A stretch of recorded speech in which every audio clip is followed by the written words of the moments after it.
Welcome to Bobby Joe's. My name's Chastity. You can call me Chaz. Bobby Joe is my dog. So let me introduce you to Bobby Joe before we get started.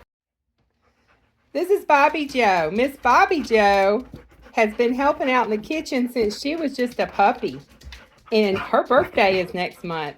She spends her time watching out the window these days. She thinks her new job is being a watchdog since we haven't been doing a lot of doggy treats. You want to say something? Yes. So anyway, we will be making a doggy birthday cake in April for Bobby Joe's 6th birthday. Can y'all believe Bobby Joe is going to be 6 years old? Oh my goodness. Oh, we got something going on outside.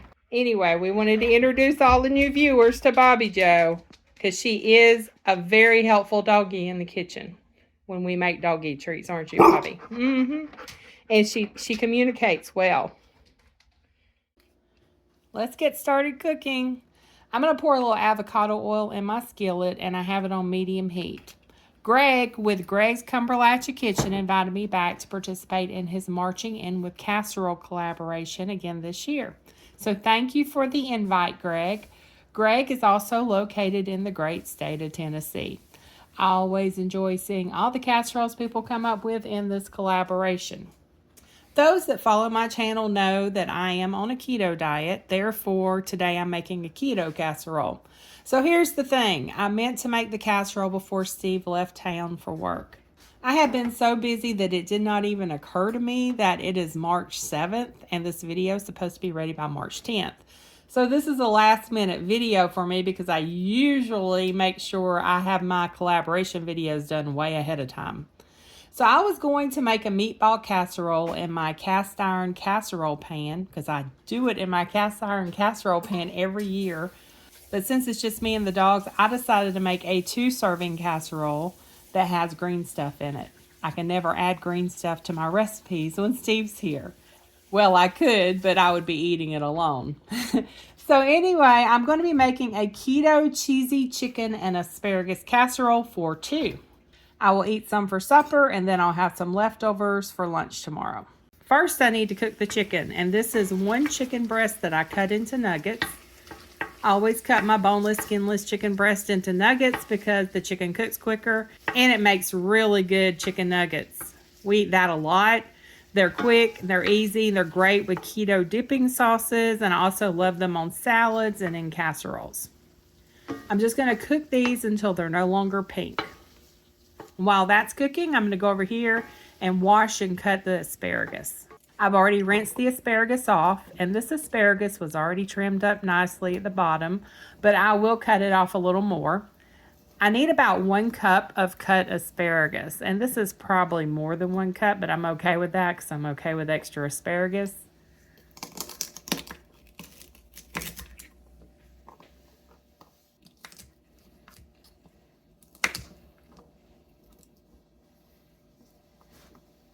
I have this liquid measuring cup. I'm just going to place this in just to kind of get an estimate.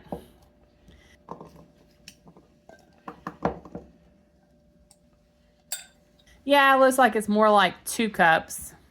Okay, the chicken's done, so I'm going to go ahead and remove it from the skillet. It's still on medium heat.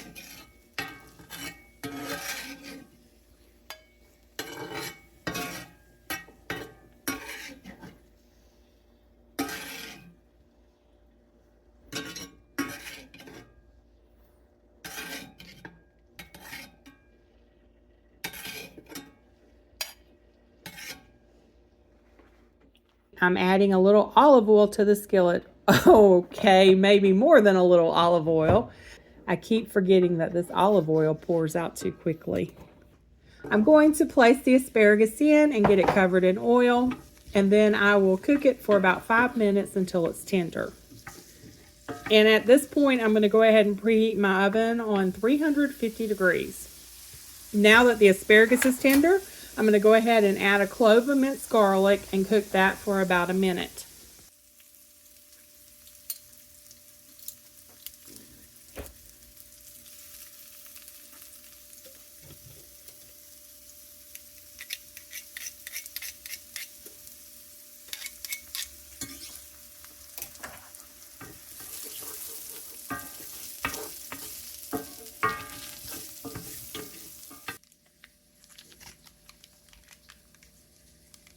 In a mixing bowl, add 3 ounces of cream cheese. And if you look at the cream cheese packet, there's measurements on the cream cheese packet.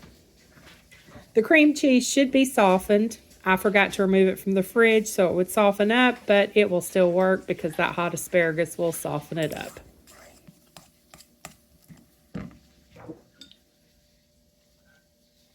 Then add a 1/2 cup of heavy cream, and I'm going to add about 1/8 teaspoon of salt because I don't do a lot of salt, and about 1/4 teaspoon of black pepper, and mix it all together.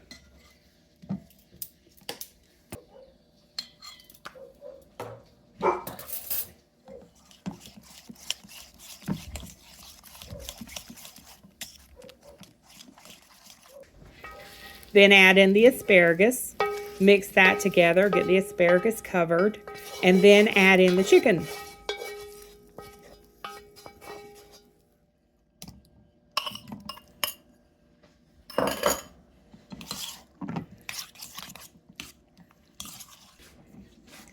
Okay, so it says to grease a casserole dish. I always cook in my cast iron, but since my cast iron casserole dish makes a large church-size potluck casserole, I'm going to use this 1975 Corningware Country Festival design. This is 1.5 quarts. I love this because it's vintage. I also love this because it was made the year I was born. So that tells y'all how old I am. I'm a half a century old. And I also have a sauce pot and a small skillet that goes with this. These belong to Steve's mom, and I know she would love seeing them used in cooking videos.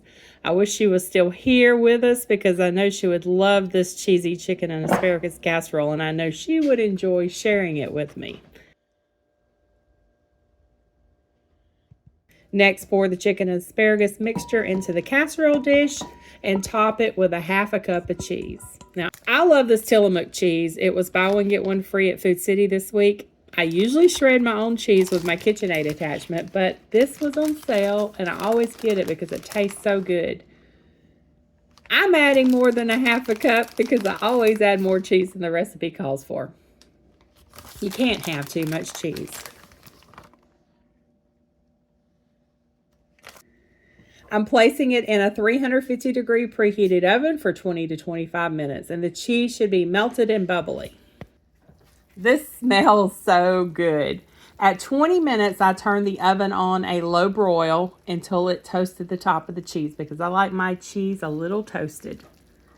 If you do it on broil, just keep an eye on it because it can heat up very quickly and you can burn it. So just keep an eye on it.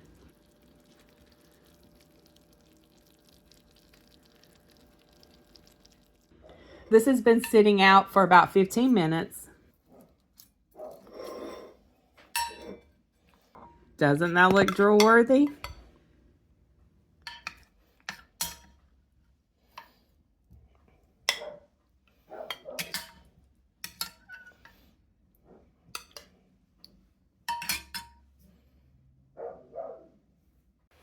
Okay, y'all, so last night when I made the casserole, I ate it. I enjoyed it. It was so good, but I forgot to review it. I'm so used to having Steve here to review my food. I just forgot. So I am heating up the leftovers. I'll show y'all. This is what it looks like out of the fridge the next day. I'm going to have it for lunch. Just going to stick it on this cast iron fajita pan. I think casseroles always taste better the next day. So we will see what this tastes like today. Oh, I got my doggy treat molds out. Me and Bobby Joe are going to make some doggy treats, y'all. This is what it looks like. I'm going to stick it in the oven. We'll see what it tastes like the second day, and I'll do a taste test and give y'all my opinion. Okay, time to taste test. Don't that look good? See if we can get it all in the picture.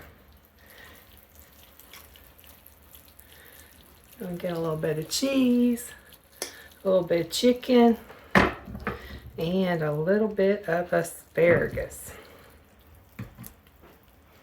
Y'all ready to see what this tastes like? Look at that. Looks good, don't it?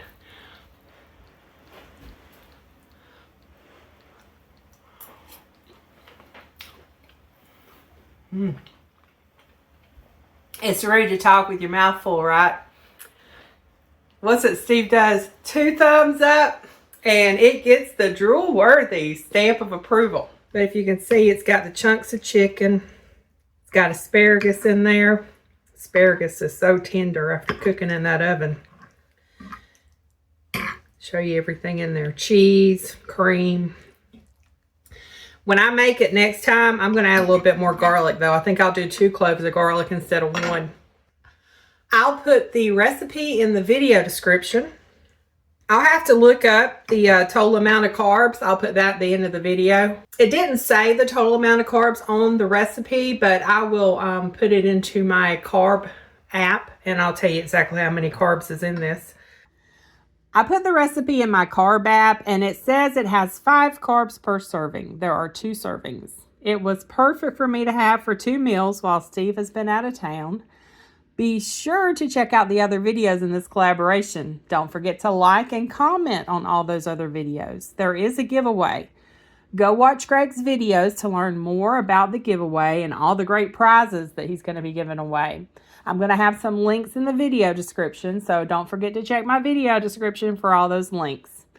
By the time this video posts, the time will have changed, so I hope y'all are handling the time change okay. Thanks so much for watching. Y'all have a very blessed week.